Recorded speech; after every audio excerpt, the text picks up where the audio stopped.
Gênesis capítulo de número 37, vamos ler o verso de número 2 a seguir. Esta é a história de Jacó. Tendo José 17 anos, apacentava os rebanhos com os seus irmãos. Sendo ainda jovem, acompanhava os filhos de Bila e os filhos de Zilpa, mulheres de seu pai, e trazia más notícias deles a seu pai. Ora, Israel amava mais a José que todos os seus filhos, porque era filho da sua velhice, e fez-lhe uma túnica talar de mangas compridas.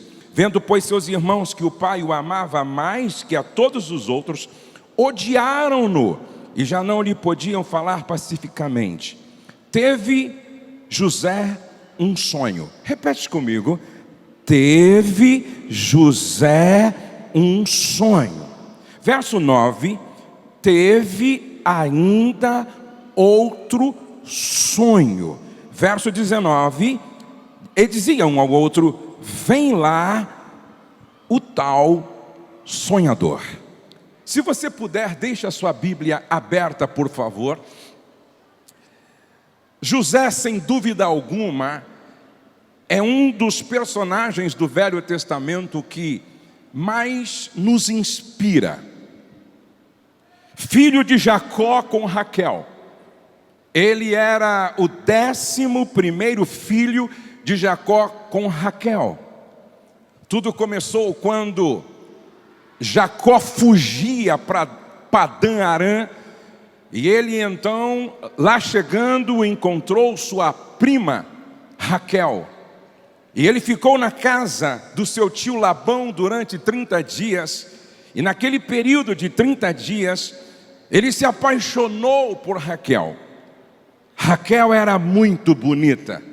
E ela tinha uma irmã chamada Lia. Lia não era tão bonita assim, inclusive alguns estudiosos dizem que ela era meia vesga. E não era tão bonita quanto Raquel.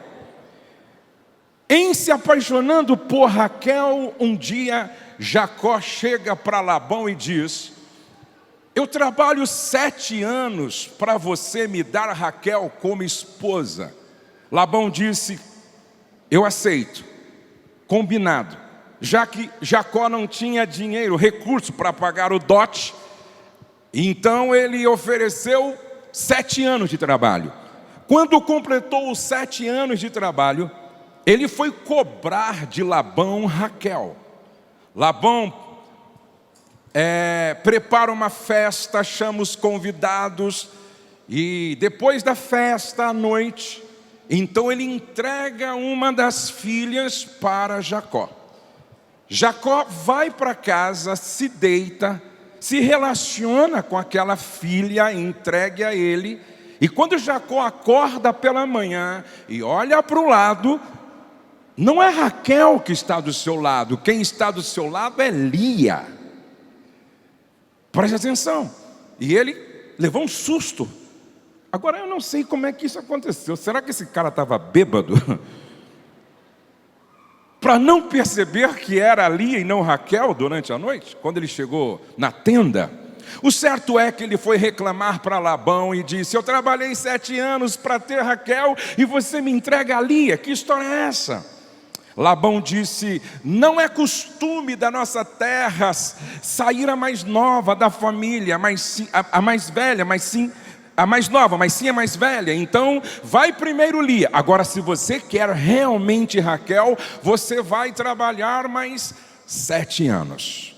Ele disse: eu trabalho mais 7 anos. Ele leva Raquel, mas teve que trabalhar mais 7 anos. Só que começa aí um problema. Preste atenção. É sempre muito complicado quando uma família começa com mentira. É sempre muito complicado quando uma família começa com engano. Agora, nós temos lá nessa casa um problema. Porque Jacó tem 2 esposas e 2 servas das esposas que vão se tornar concubinas, Zila e Zilpa.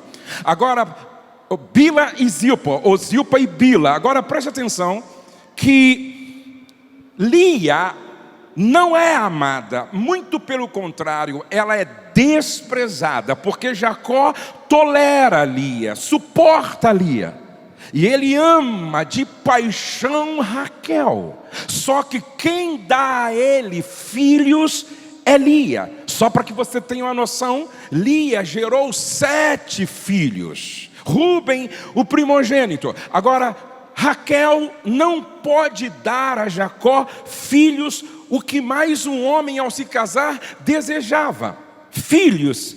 Mas Raquel não pode lhe dar filhos. Lia lhe dá filhos, e cada filho que nasce, Lia diz: agora vou ser amada, mas não era. Nasce o segundo, agora eu vou ter o amor de Jacó, mas não tem. Nasce o terceiro, agora Jacó vai me amar, mas ele continua amando de forma assim intensa Raquel. No capítulo 30 de Gênesis, diz o texto que Raquel começa a se comparar com Lia, e o fato de Lia lhe dar ao marido filhos começa a incomodá-la, e ela começa a desenvolver dentro de si um sentimento de inveja. Ela encurrala um dia o marido na tenda e diz para ele assim: Jacó, ou você me dá filhos ou eu morro. Jacó responde, muito irado a ela: porventura estou eu no lugar de Deus que te impediu de dar filhos? Vai falar com Deus.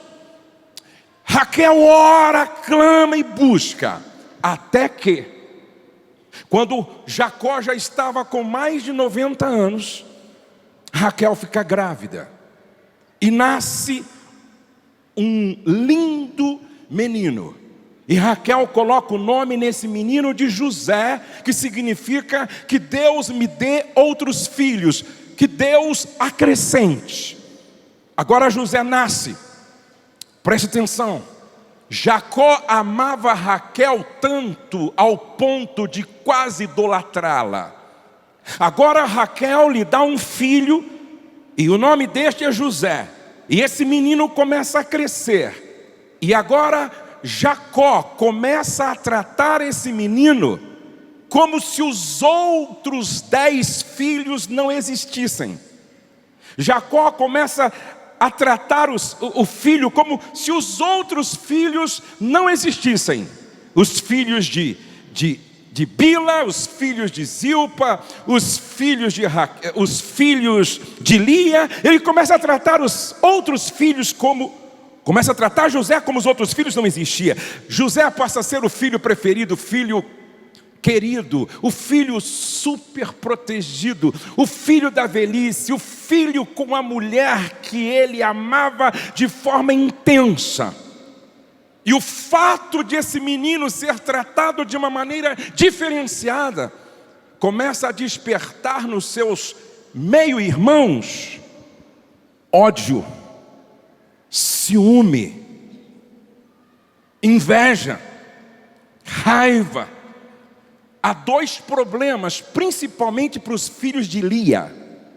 Rúben, o primogênito, cresce vendo o pai desprezando sua mãe, vendo sua mãe mendigando o amor do seu pai, que nunca tinha, vendo Raquel sendo a preferida, Lia a desprezada. Rúben vai assistindo isso junto com os seus irmãos. E o texto então agora diz no capítulo 37 que os irmãos de José o odiavam tanto que já não podia falar com ele de forma pacífica. Toda resposta era violenta, toda resposta era com agressividade, toda resposta era agressiva. Um pouco antes, quando José tinha 15 anos, indo de Padã Arã para sua terra, a Bíblia diz que Raquel deu à luz a Benjamim, e ela morre no parto. E agora José não tem mãe, tem um irmãozinho mais novo. Lia assume a maternidade de todos. E agora José se vê dentro de uma família disfuncional, complicada, cheia de ódio, de inveja e de raiva. E no capítulo de número 37, diz que quando ele está com 17 anos, sendo odiado por ser tratado de forma diferente pelo pai, ele tem um sonho. Ele tem um sonho muito grande. Os feixes da sua família ficam de pé lá no campo e se curvam diante do seu feixe. E em seguida ele tem um segundo sonho, que o sol, a lua, as estrelas batem continência para ele, se curvam para ele. Quando ele conta isso para os irmãos, para o pai, os irmãos dizem: porventura reinarás sobre nós. Agora ele é odiado por duas razões. Primeiro, porque o pai o super protege, o ama de forma diferenciada. E segundo, porque ele tem uma mente fértil para sonhar grande. Os irmãos, possuídos de ódio, quando o vê, lá onde eles estavam apacentando, quando os irmãos o vê chegar, porque o pai mandou que ele fosse ver como estavam os irmãos, e quando ele chega lá, os irmãos dizem o seguinte: lá vem o sonhador, vamos matá-lo, para ver em que dá os seus sonhos.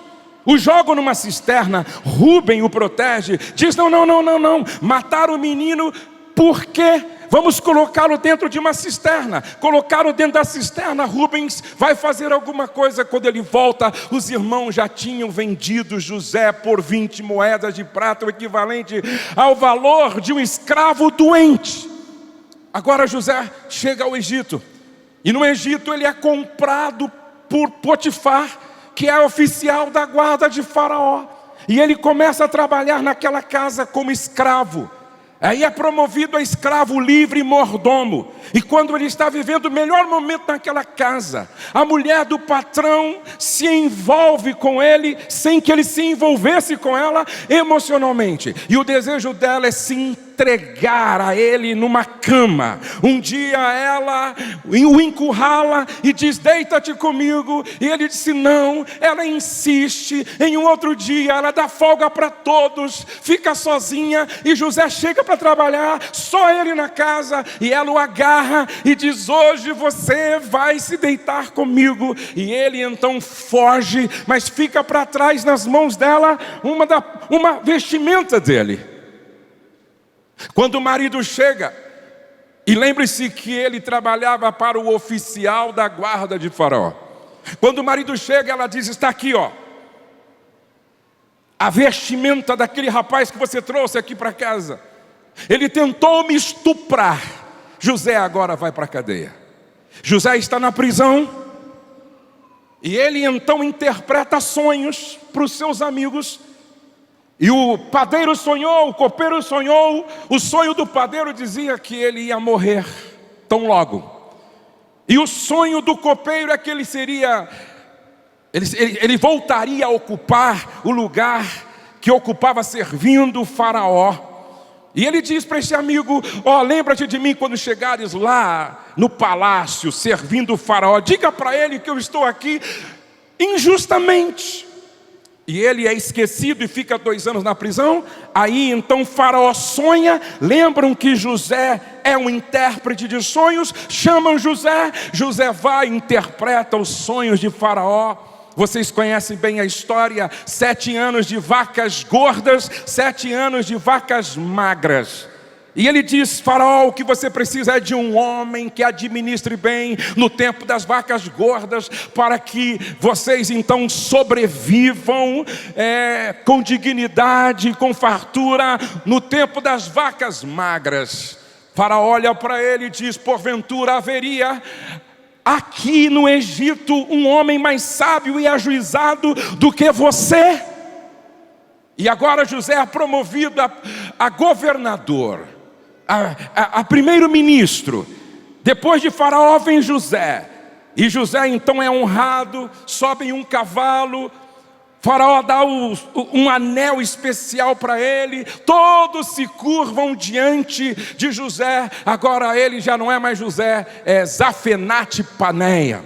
Agora ele ganha uma esposa, agora ele gera filhos. E quando ele estava governando, 7 anos depois, mais ou menos 7 a 9 anos depois, os irmãos vão ao Egito, porque a fome chegou lá. Jacó diz: vão ao Egito buscar comida, porque lá tem comida. E agora ele está diante dos irmãos. Os irmãos não o reconhecem, porque ele está vestido de egípcio, pintado como egípcio, ele fala a língua egípcia, ele usa um intérprete para interpretá-lo para os seus irmãos, e ele cria toda uma situação para despertar a consciência dos seus irmãos. Eles voltam, mas deixa um dos irmãos lá, e depois ele disse: não trouxeram mais novo Benjamim, esse não volta. E depois que José então usa toda aquela estratégia para despertar a consciência deles, na segunda vez José então resolve se revelar aos irmãos, e ele está numa grande sala, manda todos os seus subalternos sair, e ele fica só com os seus irmãos. E a Bíblia diz que ele chorou tão alto com os seus irmãos, que até na casa de Faraó foi ouvido o seu choro. Aí José diz: vive ainda meu pai? Voltem logo, busquem meu pai, e venham para cá meu pai, venham para cá vocês, venham para cá a família de vocês, venham para cá todos, porque aqui eu sou governador, aqui eu exerço influência e liderança, aqui haverá uma terra, um lugar de honra para vocês. E esta é a história de José. A pergunta que fica quando a gente lê e ouve essa história é a seguinte: por que José nos inspira? Eu tenho um amigo que todo ano ele escolhe um personagem da Bíblia como mentor. E o ano retrasado ele escolheu como mentor José. E tudo que ele ia fazer, decidir, escolher, ele perguntava: em meu lugar, o que faria José? José não é por acaso que ele é um dos mais magníficos tipos de Jesus Cristo no Velho Testamento. E aí, por que José é inspirador? Porque no seu tempo e na sua história, ele foi um agente de transformação. Ele foi um agente de mudança. E se você me pergunta, quais são os conselhos que podemos extrair dessa história toda para quem deseja ser um agente de transformação? No seu tempo e na sua história, ser um agente de transformação na sua casa, no seu bairro, na sua empresa, ou aonde quer que o Senhor o plantar. Quais são as marcas destes homens que deixaram um legado, que deixaram uma marca na história, que foram agentes de transformação como José? Primeiro conselho: sonhe grande, porém com humildade e paciência. José foi o único dentre os seus irmãos que se destacou. José foi o único na sua família que marcou a história da sua família de forma indelével. Nem a história de Abraão ocupa 12 capítulos no livro de Gênesis. Nem a história de Jacó ocupa 12 capítulos no livro de Gênesis. Nem a história de Isaac ocupa 12 capítulos no livro de Gênesis. Esse rapaz, ele é extraordinário porque ele sonha de forma extraordinária. Por que que você, moço, rapaz, precisa ter uma mente fértil para sonhar os sonhos de Deus? Primeiro, porque o sonho revela o propósito. E o propósito dá sentido a tudo o que fazemos na vida. Com razão disse Maius: nem a morte é pior do que uma vida sem propósito. Uma vida sem propósito é uma vida sem sentido. Martin Luther King, o grande líder do movimento que derrubou a fortaleza da segregação racial nos Estados Unidos, entendeu isso. E ele tinha uma célebre frase, repetida constantemente: eu tenho um sonho, eu tenho um sonho, eu tenho um sonho. Preste atenção, antes que esta conferência existisse como uma realidade, ela existiu como um sonho no coração de Deus e no coração do Douglas e no coração da Valéria. Sabe por que Deus te trouxe aqui? Para te ungir com a unção de José, para que você saia daqui com uma mente fértil para sonhar os sonhos de Deus, os sonhos de Deus, os sonhos de Deus, os sonhos de Deus. Agora preste atenção, José não sonhou pequeno, José sonhou grande. Quem é que serve aqui a um Deus grande, onipotente, onisciente, onipresente, que do nada chama tudo à existência? Levante a mão, quem serve a um Deus grande? Bata no ombro de 7 pessoas e diga assim: você está proibido de sonhar pequeno. Você está proibido de sonhar pequeno. Você está proibido de sonhar pequeno. Sonha grande, porque o teu Deus é grande. Sonha grande, porque é Ele quem fala com você nesta noite. Clama a mim e responder-te-ei e anunciar-te-ei coisas grandes, coisas grandes, coisas grandes, coisas grandes, coisas grandes, coisas grandes, coisas grandes que não sabes. Preste atenção. Quando Deus chega para Abraão e diz: conta as estrelas, Abraão, não dá. Conta os grãos de areia da praia, não dá. Assim vai ser a sua descendência. Sabe o que Deus estava falando para Abraão? Sonha grande, Abraão. Sonha grande, Abraão. Sonha grande, Abraão. Presta atenção. Por que você precisa sonhar grande? Porque você é do tamanho dos seus sonhos. Por que você precisa sonhar grande? Porque você só chegará aonde os teus sonhos chegam. Por que você deve sonhar grande? Porque o tamanho do seu sonho revela a grandiosidade ou a amplitude da sua visão de Deus. Por que você deve sonhar grande? Porque o teu Deus é Deus do impossível. Se você não pode, Deus pode. Se você não tem, Deus é uma fonte inesgotável. Se você não é, Ele é o grande eu sou. Sonha grande. Agora preste atenção. Todo sonho tem o seu preço. Quanto maior o sonho, maior o preço a ser pago. Entre o sonho e a realização do mesmo, há um espaço de tempo onde nós somos provados, testados, treinados. No capítulo 37, quando José conta o sonho, ele tem 13 anos. Quando ele está no palácio, assumindo a posição de governo, ele tem 30 anos. Ou seja, entre o sonho e a realização do sonho, houve um espaço de 13 anos que eu chamo de processo. Não existe propósito sem processo. Não existe um sonho que ponte para o seu destino profético sem um processo.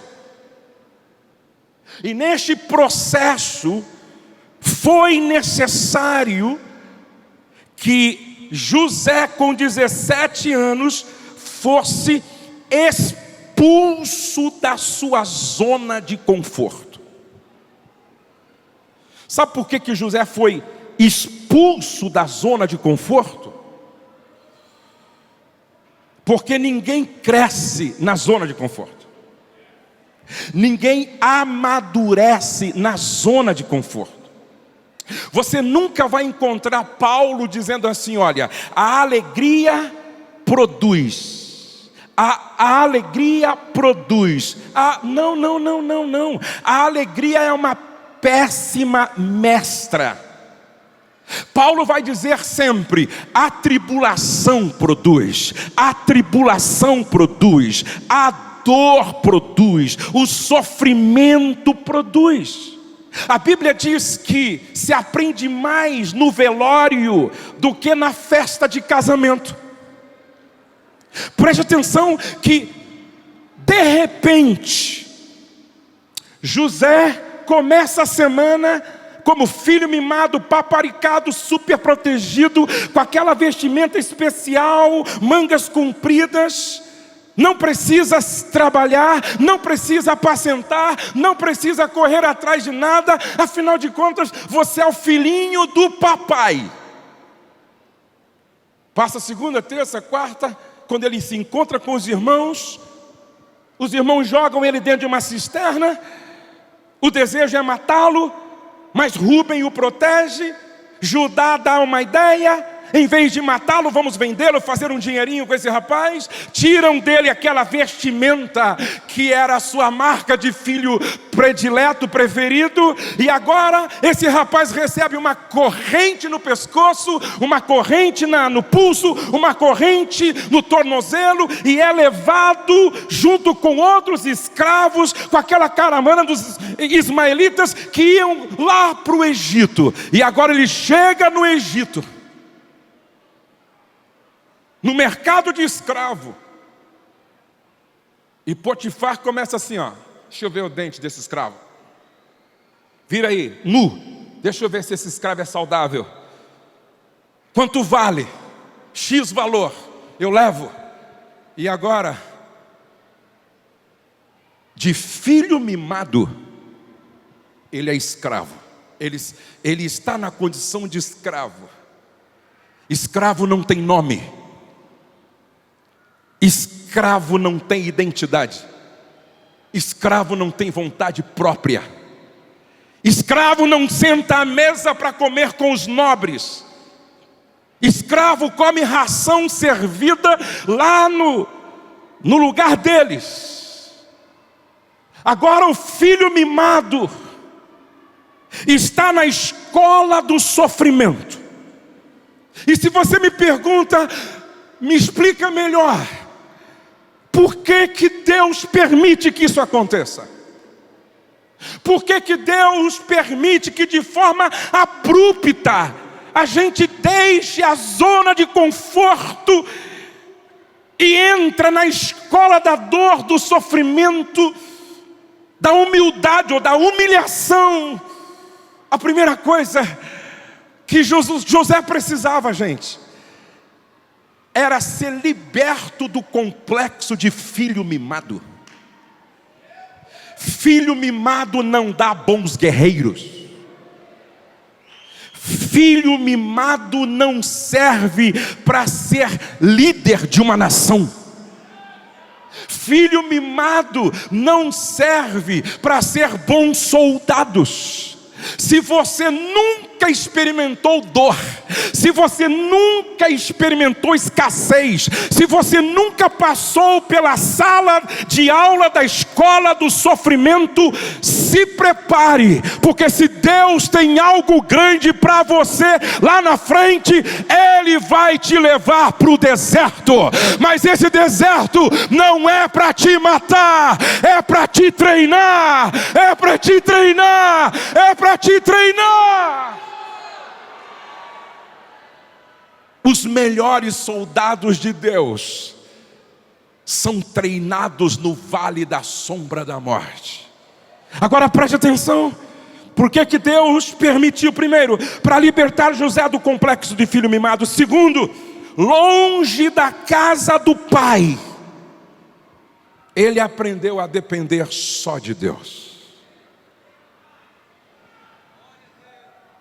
Às vezes, Deus permite situações para tirar de nós as nossas muletas, para que a gente aprenda a depender só dele. Sabe por que que Deus permitiu? Longe da casa do pai, ele aprendeu a servir. Olha para cá. Filho mimado não lava a louça. Filho mimado não varre a casa. Filho mimado não lava a roupa. Filho mimado não passa a roupa. Patricinha do papai não sabe o que é isso. Filho mimado não serve. E quem não serve para governar.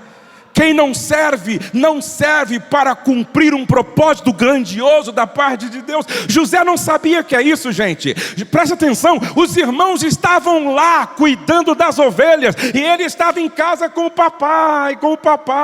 Aí o papai disse: vai ver como estão os seus irmãos. Não disse vai ajudar os seus irmãos, disse vai ver como estão os seus irmãos. Se esse cara fica em casa sendo mimado, ele morreria como mais um no meio da multidão, igual os seus irmãos. Filho mimado não sabe o que é lavar o carro do pai. Filho mimado não sabe o que é ajudar a mãe. Filho mimado não sabe o que é carpir o quintal. Filho mimado não sabe o que é fazer absolutamente nada. Dorme até às 11 horas. Passa a tarde no Facebook, Twitter, no WhatsApp, no Netflix, no YouTube. Dorme jogando. Tem alguns filhos aqui que precisam ser jogados na cisterna. Tem alguns filhos aqui que precisam ir para o Egito. Tem alguns filhos aqui que precisam ir para a casa de Potifar. Deus precisa te treinar. Deus precisa te provar. Deus precisa te preparar. Deus precisa te treinar. Deus precisa te preparar. Agora, o que eu acho maravilhoso é que José não demora para aprender. Rapidinho, ele aprendeu a lavar a louça. Estou contextualizando, tá? Rapidinho, ele aprendeu a lavar a louça. Rapidinho, ele aprendeu a lavar roupa. Rapidinho, ele aprendeu a passar roupa. Rapidinho, ele aprendeu a arrumar a casa. Rapidinho, ele aprendeu a arrumar a cozinha. Rapidinho, ele aprendeu a lavar a louça. Rapidinho, ele aprendeu a enxugar a louça. E ele fazia bem feito. Ele fazia tão bem feito que a Bíblia diz que o seu Senhor disse: esse cara tem que ser chefe aqui. Sabe por que que ele cresce aonde todos não viam possibilidade de crescer? Sabe por que ele vence aonde todos só enxergavam escravidão? Não dá para ser outra coisa aqui a não ser escravo. Sabe por que ele cresce aonde só viam a possibilidade de ser escravo? Porque ele nunca foi escravo. Ele estava escravo, mas dentro dele morava um governador. Dentro dele morava um líder. Dentro dele havia um destino profético. José nunca teve mentalidade de escravo. José nunca se comportou como escravo. José nunca teve um comportamento de escravo. Ei, olhe para cá. A sua atitude determina a sua altitude. O seu comportamento revela a sua mentalidade.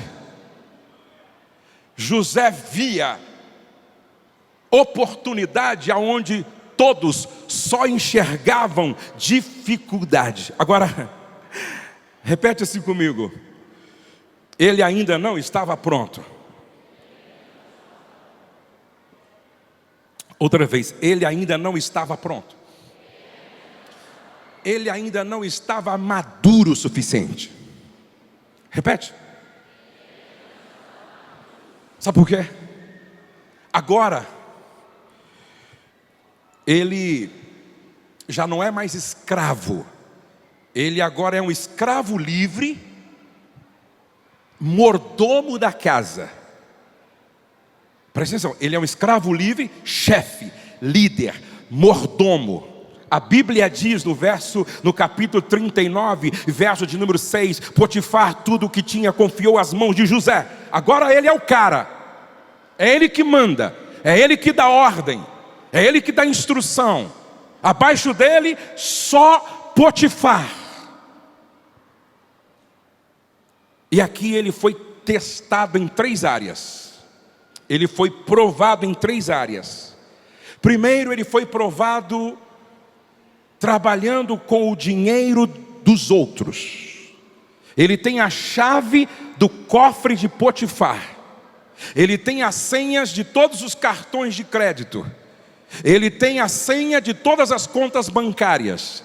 É ele que cuida das aplicações financeiras de Potifar. Nunca mexeu em um dinheiro. A Bíblia diz: e Deus era com José, e vendo Potifar que o Senhor era com ele, e tudo o que ele fazia prosperava. Então preste atenção, ele era íntegro, ele era um cara confiável, ele não tinha problema na área do dinheiro. Escute por favor, o dinheiro serve para revelar quem você é. Coloque dinheiro nas mãos de uma pessoa e conhecerás o substrato do seu ser. Aí ele é testado na área do poder, porque de escravo ele se torna gerente, mordomo, o segundo homem da casa. E isto não o muda. Ele continua sendo o mesmo, ele continua sendo o José, ele continua sendo um cara simpático, carismático, gentil, ético, não mexeu com ele. Agora, preste atenção, o diabo, ele é um psicólogo milenar, que nos estuda o nosso comportamento desde o Éden, e o diabo ouviu todas as mensagens proféticas a seu respeito. O diabo te acompanha desde o seu nascimento e me acompanha desde o meu nascimento. O diabo tem projetos de queda a longo prazo. Ele é paciente e ele não tem pressa. E eu penso que o diabo pensou mais ou menos assim: não consegui pegar José com o dinheiro. O cara é íntegro. Não consegui pegar José na promoção.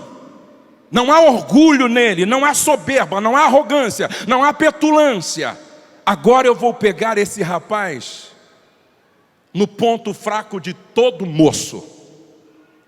Eu vou pegar esse rapaz agora no ponto fraco de todo homem. Quantos anos José tinha? Não mais do que 27, 28 anos. Era solteiro. Estava longe da casa dos pais. E a Bíblia diz que a mulher, preste atenção no que a Bíblia diz, verso 6: Potifar tudo o que tinha confiou às mãos de José, de maneira que, tendo por mordomo, de nada sabia, além do pão com que se alimentava. José era formoso de porte e de aparência. Meninas, levante a mão, só as meninas aí, levante a mão assim, por favor, bem assim. José era um gato. Sabe como eu imagino José? Cara que cuidava do cabelo, o cara que cuidava da barba, não tinha barriga, cuidava da higiene bucal, passava cremes do Egito, o cara era perfumado. Quando ele chegava para trabalhar, a esposa do patrão olhava para ele e dizia: ah, se eu te pego. Agora, olha, presta atenção. Quem era Potifar? Era o chefe da guarda de Faraó. E como autoridade, pensa no ministro da Justiça, como autoridade, ele podia escolher uma egípcia a dedo. Eu imagino aquela dona, uma dona, de encher os olhos de qualquer José. E essa mulher um dia chega para ele e diz assim: deita-te comigo, Zezinho. Quantos rapazes estão aqui? Levante a mão assim, só os rapazes, bem alto assim, bem alto. Escute isso. José não tinha o Tom Molinari para cantar para ele de manhã, no devocional. José não tinha um canal no YouTube como diz o Scope. Deixa eu ouvir o Douglas falando aqui de pornografia, santidade. José não tinha. José não tinha uma Bíblia para ler. José não tinha uma Bíblia para ler. Não tinha. José não tinha um pai como Douglas me tem, que diz: pai, ora por mim. Aí não tinha. O pai achava que ele estava morto. José não tinha irmãos como eu tenho. Irmão pastor que ora por mim, irmão presbítero que ora por mim, uma irmã pastora que ora por mim. José não tinha, porque os irmãos queriam vê-lo morto. José não tinha livro, como nós temos hoje aí na livraria, milhares de livros. José não tinha. Escute isso, por favor. Ele estava sozinho, era ele e Deus e mais ninguém. Bata no ombro dos rapazes que estão perto e diga assim: você não tem desculpa. Você não tem desculpa. Você não tem desculpa. Você tem a conferência, diz Scope. Você tem o canal, diz Scope. Você tem o Tom Molinari cantando para edificar sua alma. Você tem a palavra viva de Deus nas suas mãos. Você tem literatura para abençoar sua vida. Você está ao lado de gente cheia do Espírito Santo, que pode ministrar sobre a sua vida. Levante a sua mão e glorifique ao Senhor pelo privilégio. Levante a sua mão e glorifique ao Senhor por tudo que nós temos e que José não tinha. Por isso eu quero ser profeta nesta noite. Se José venceu, você vai vencer. Se José triunfou, você vai triunfar. Se José conquistou, você vai conquistar. José não tinha nada do que você tem e ele venceu. Sabe por quê? O seu relacionamento individual com Deus determina como você se relaciona com o dinheiro, com o poder e com o sexo. Rapazes, consagrem a sua sexualidade ao Senhor, como fez José. José disse para ela: eu poderia deitar-me com você, só que jamais eu trairia o Deus que eu sirvo. Jamais eu comprometeria minha relação com Deus me relacionando com você. Quem tem propósito não aceita qualquer proposta. Vou repetir: quem tem propósito não aceita qualquer proposta.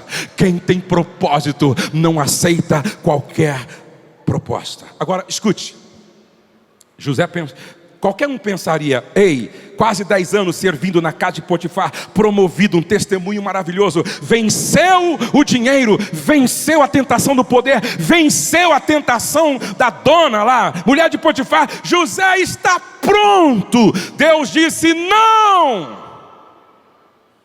você vai ser expulso de novo da zona de conforto. Guarde isso com você. Deus não irá te promover enquanto você não estiver maduro o suficiente para isso. Deus não irá te levar para um outro nível enquanto você não estiver maduro para isso. Tinha mais uma sala de aula, tinha mais uma etapa, e a Bíblia diz que agora ele vai para a prisão, começar do zero sua influência. Porém, o maravilhoso é que a Bíblia diz: e Deus era com José. O que José aprende na prisão? Nada acontece por acaso na vida de quem está nas mãos de Deus. O que José aprende na prisão? Não se perder convivendo com os perdidos. O que José aprende na prisão? O relógio de Deus não é o mesmo que nós usamos. O relógio de Deus não é o nosso relógio.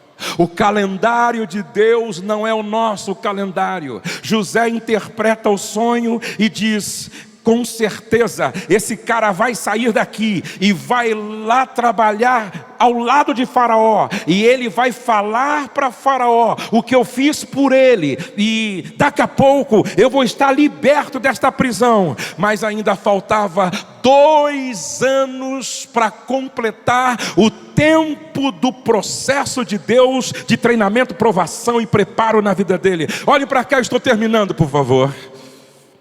Não desista. José estava no 11º ano, querendo que Deus adiantasse. Deus não adianta. Você precisa desse tempo para amadurecer e chegar no nível que Deus quer. Faltava 2 anos ainda.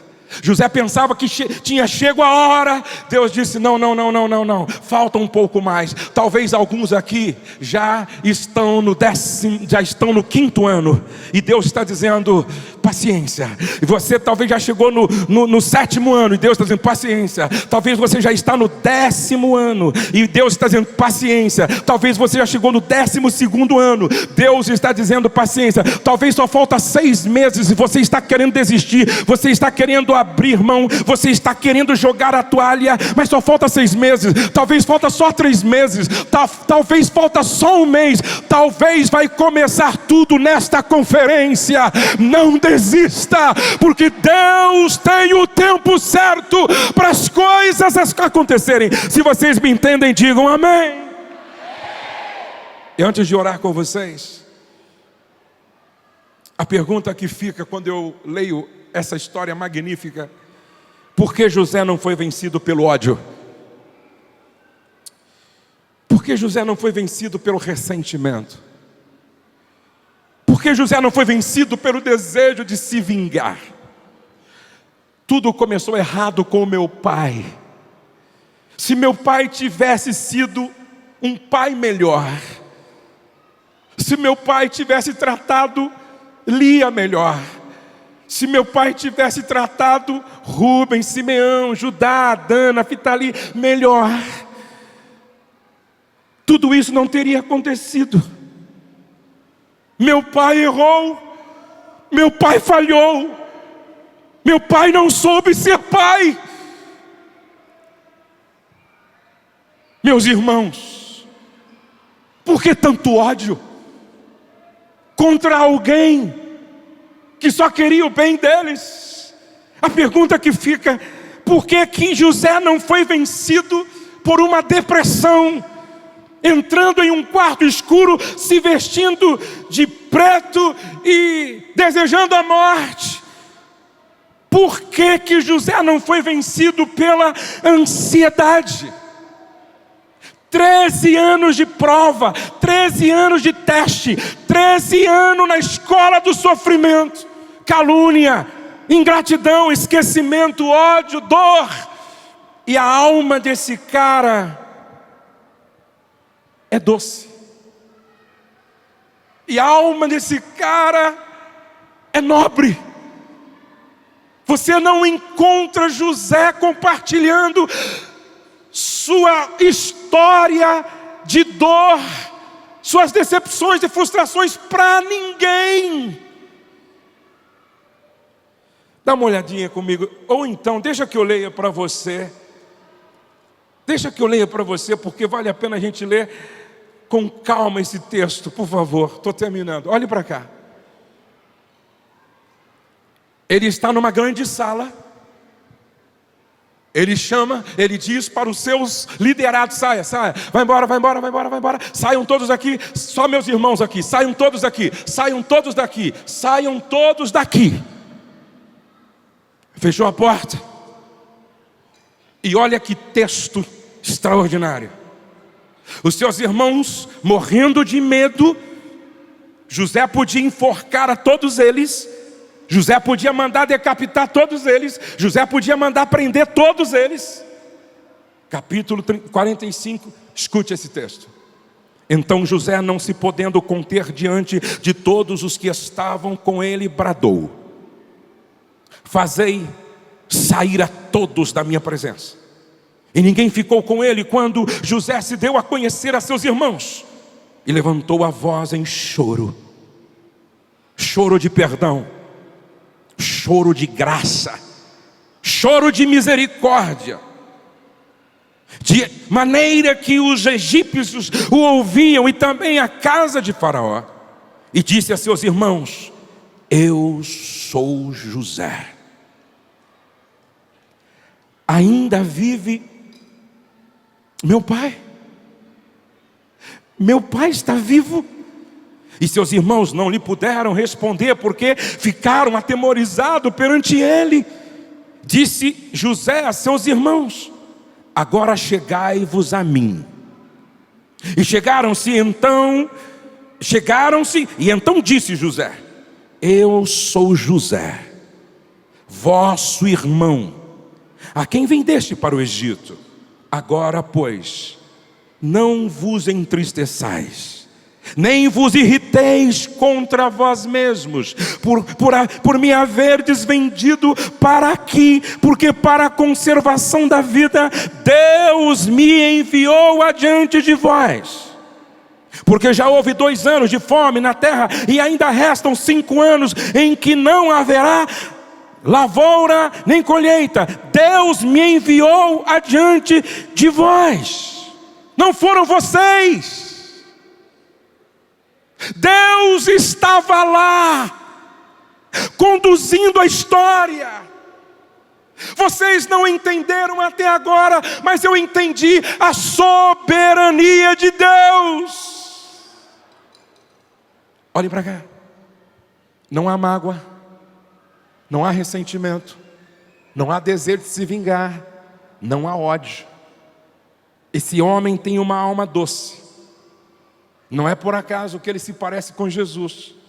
Porque como pode Jesus, na cruz do Calvário, sentindo dores insuportáveis, levando sobre si o pecado de todos nós, ter a serenidade de falar com João a respeito da sua mãe, responder ao ladrão: lembra-te de mim quando entrar no teu reino, hoje mesmo estarás comigo no paraíso. Pai, perdoa-lhes, porque eles não sabem o que estão fazendo. Presta atenção.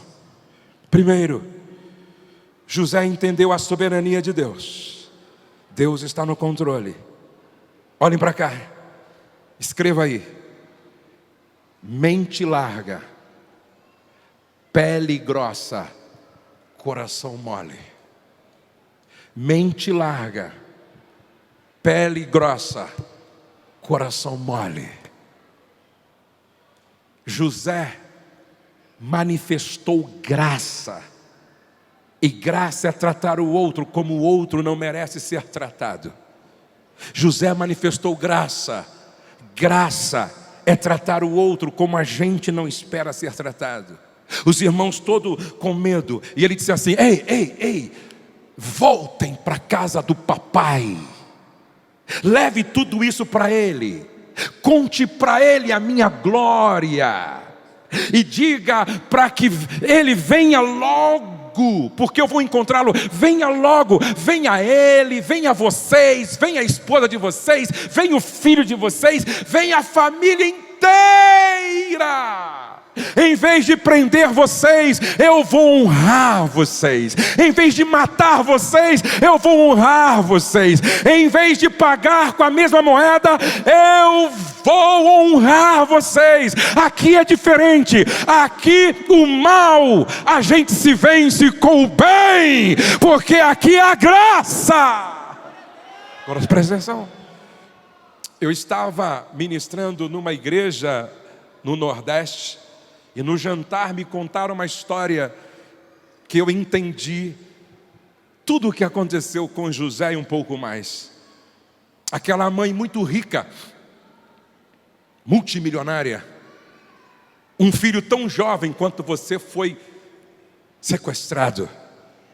Os sequestradores pediram um valor em dinheiro e aquela mulher, a irmã, sai levantando o recurso, mas vazou a notícia, deu alguma coisa errada, os bandidos não entenderam muito bem, estava demorando, começaram a manda a orelha, manda o dedo do filho para a mãe. Deu errado no caminho, os bandidos acharam melhor fugir, o sequestrador achou melhor então matar, já tinha torturado, mata o menino enforcado. Imagina a dor dessa mãe sepultando esse filho. Ela sepulta o menino e ela tinha duas opções: cair em depressão, fazendo do coração uma vasilha cozinhando ódio, ou praticar a mensagem da cruz, o perdão. Ela marca uma visita na cadeia, porque o que matou o filho dela, o sequestrador, estava preso. E ela marca uma visita na cadeia, e ela entra naquela sala, acompanhada pelas autoridades ali, do cárcere, da prisão. E ela olha para o assassino do seu filho e diz: vim te perdoar. Ele diz: não, eu assassinei seu filho, eu matei seu filho. Ela disse: me dá um abraço. Não, me dá um abraço. E ela abraça aquele menino, ora sobre ele, abençoa ele, perdoa ele. E ela vai para casa, chega para o marido e diz: com o dinheiro que nós temos, parte dele, eu vou investir numa casa, numa clínica de recuperação de drogados. Porque se eu tivesse trabalhando na recuperação de drogados, quem sabe aquele drogado que matou meu filho seria um irmão em Cristo nosso. Aí ela começa esse trabalho.